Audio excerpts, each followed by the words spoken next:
Imanaya tukuy mashikunawan, Ajisha Mushka Apache Kaimushu Kichwa Yachaiman. Hola a todos amigas y amigos y bienvenidos a esta nueva clase de Kichwa. Kunampunje Yachai Pika, Tauka Mandame Rimagripanji. O sea, en la clase de hoy vamos a hablar acerca del plural.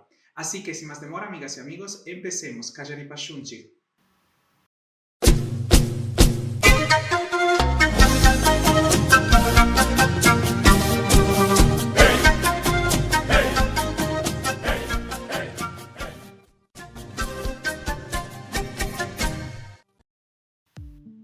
Kichwa shimipi achkata rikuchinkapaka, shutipa, shutijipa, shutirandipapa shkuchupi, kuna shimigutami, jutachichi. Es decir, en la lengua quichua para expresar la multitud, el plural, ponemos cerca del sustantivo, del adjetivo y del pronombre el morfema kuna. Veámoslo con esta fórmula. Entonces tenemos nuestra palabra shimi en singular, sapayapi, ashtawan, mas, kuna, que es el morfema pluralizador, que en quichua se dice taukachi shimigu. No tenemos irregularidades y, en otras palabras, este morfema kuna desempeña el papel de la S que pluraliza en español. Para poner un ejemplo, si tenemos la palabra en singular flor, sisa, si queremos decir flores, solo hace falta añadir después de esta palabra el morfema kuna. Entonces, sisa kuna significa flores. Como pueden ver, es muy sencillo. Veámoslo ahora con el morfema kuna en acción con algunos vocablos, algunos viejos que ya vimos en las clases pasadas, otros nuevos para aprender y ampliar nuestro léxico. Entonces empezamos por la primera palabra, kajaripashunchi, la palabra aiju, que significa familia, en plural aijukuna, familias. Cuidado con que aijukuna puede significar incluso los miembros de una familia. La segunda palabra es juna, persona, junakuna, personas. Y cuidado con que esta palabra, sobre todo en el español serrano, muchas veces la usamos como sinónimo de indígena. Sin embargo, el significado de runa sería persona, como he dicho antes, o ser humano. Y un dato histórico curioso es que en quichua, como sabemos, lengua quichua se puede decir tanto quichua shimi como runa shimi. Algunos dicen que es porque runa shimi significaría lenguaje humano o lengua del pueblo. Como sabemos, en el Tahuantinsuyo, en el imperio de los incas, el quechua era la lengua franca, la lengua general del imperio, mientras que la élite, los incas, hablaban su lengua particular, que se cree que era el puquina. Sin embargo, la teoría que a mí más me convence es que a la llegada de los españoles se formaron como dos sociedades, dos repúblicas, la República de los Castellanos y la República de los Indígenas. Entonces los castellanos tenían su Castilla Shimi, mientras que los indígenas tenían el Runa Shimi, entonces la lengua de los nativos. Y curioso es también este detalle que lengua española se puede decir castellano shimi o español shimi. Sin embargo, tenemos incluso la denominación mishu shimi. ¿Qué es mishu? Mishu significa mestizo y se cree que esta denominación se empezó a usar después de la República, durante el periodo republicano y sobre todo durante el siglo pasado, cuando mucha gente empezó a migrar desde el campo a las ciudades, entonces dejando su lengua nativa, sus trajes, sus costumbres ancestrales, y empezó el proceso de hispanización de la población, de la gente que se fue a vivir en las ciudades. Y por eso se asoció la lengua española con el concepto de ser mestizo, los que ya no se consideraban indígenas. Entonces por eso se dice mishushimi. Cierro esta paréntesis histórica. Seguimos con la tercera palabra, que es hari, hombre, harikuna, hombres. Cuidado con esta K inicial, que es como una aspiración. Seguimos con la siguiente palabra, que es warmi, mujer, warmikuna, mujeres. Luego tenemos otra palabra que es guagua, niño o niña, entonces guagua cuna, niños, niñas. Como sabemos en quichua no tenemos esta distinción entre femenino y masculino como en español, pero eso lo veremos en otra clase.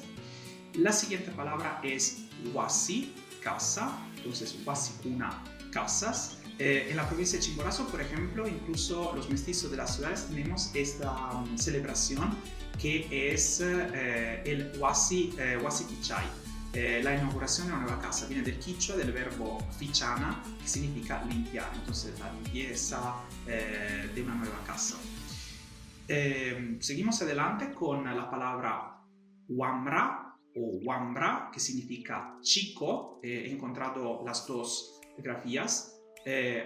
Huambra cuna o huambra cuna, chicos. Cuitza, chica, cuitza cuna, chicas. Y como podemos ver, tanto guagua como huambra o huambra son dos quichuismos en el español del Ecuador. Luego tenemos carro, que en quichua se dice antagua, entonces antagua cuna, carros. Cahuito, cama, cahuito cuna, camas. Ushuta, zapato, ushuta cuna, zapatos. Pungu, puerta, pungu cuna, puertas. Mochico, sombrero, mochico cuna, sombreros.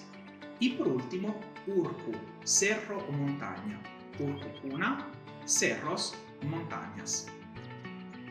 Como les dije antes, en quichua para la formación del plural no tenemos verdaderas irregularidades. Sin embargo, con algunas palabras no solemos poner el morfema cuna.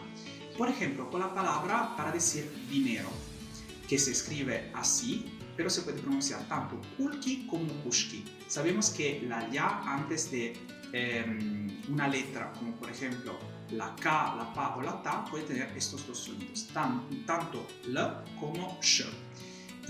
Pero esto pasa incluso en español, no decimos en español dineros. Entonces, para poner un ejemplo, tengo mucho dinero. Achka kulkitami charini. O el contrario, tengo poco dinero. Asha kulkitami charini. No digo kulkikunatami.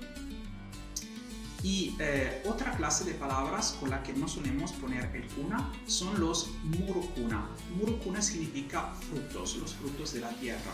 Son palabras como, por ejemplo, papa o patata, jaru, arroz, tauri, chocho, y sara, maíz, muti, mote, e incluso podemos poner la palabra, no es un fruto de la tierra, pero la palabra tanda, pan.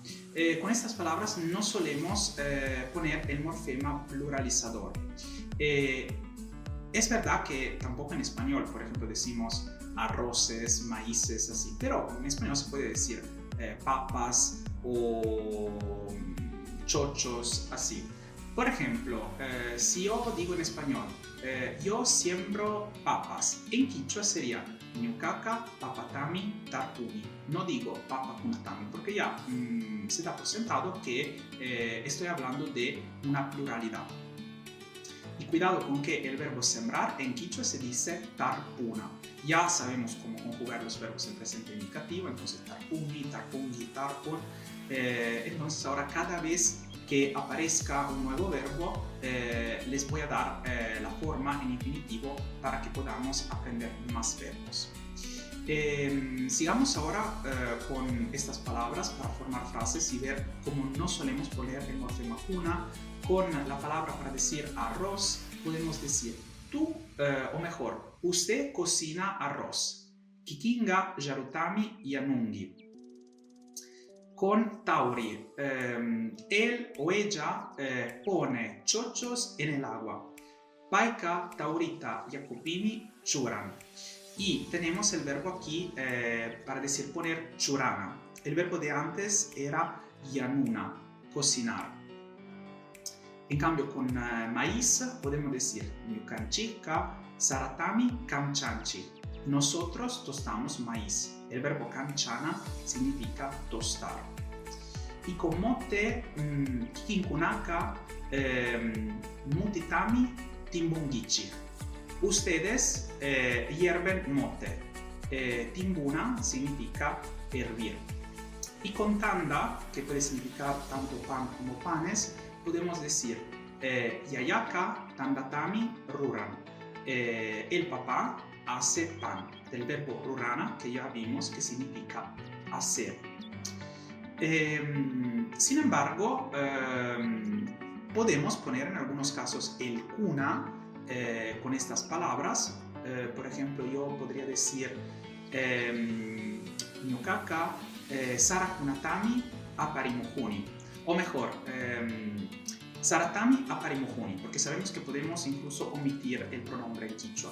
Esto literalmente significa estoy viniendo cargando quintales de maíz. Es decir, cuando hablamos de grandes cantidades podemos poner el plural. Asimismo, otra palabra que se comporta de forma parecida es la palabra para decir piedra, yumi. Por ejemplo, si yo quiero decir yo recojo piedras, o simplemente recojo piedras, diré rumitami tandani. El verbo tandana significa recoger. Y cuando decimos rumi, podemos expresar tanto una piedra en singular como pequeñas piedras. En cambio, si queremos hablar de piedras gruesas, piedras grandes, bloques de piedra, ahí sí podemos poner el morfema kuna. Entonces, para poner otro ejemplo, rumi kumatami apani. Entonces, el verbo apana significa llevar. Entonces, aquí quiere decir que estoy llevando bloques de piedra gruesos. Maisuma, shinaka mashikuna kunanga kai shina yue kunawanmi katipanchi. Ahora seguimos con nuestras frases de ejemplo para seguir practicando el morfema kuna. Entonces, la primera frase es Nyukapa ayukunawanmi kausani. Yo vivo con mis familiares. El verbo kausana significa vivir. Segunda frase. Chai runakuna jamkan o jamkanguna. Del verbo jamkana, trabajar. Esas o aquellas personas trabajan. Kaikunaka hatun harikunami. Estos son hombres grandes, hombres altos. El adjetivo hatun en quichua se traduce tanto por grande como por alto. Y cuidado con que aquí no he dicho kaikunaka hatun harikunami kan o kanguna. Como sabemos de la clase pasada, con el morfema mi podemos omitir el verbo zero estar, que es kana. La siguiente frase, warmikunaka asin o asinguna. Entonces, las mujeres serían del verbo asina, que significa reírse. Y última frase, podemos decir paikunaka wawakunarahmi. Ellos son todavía niños, o podemos interpretarlo incluso como ellas son todavía niñas. Aquí también hemos omitido el verbo kana. No hemos dicho paikunaka, wawakunarahmi, kan o kanguna.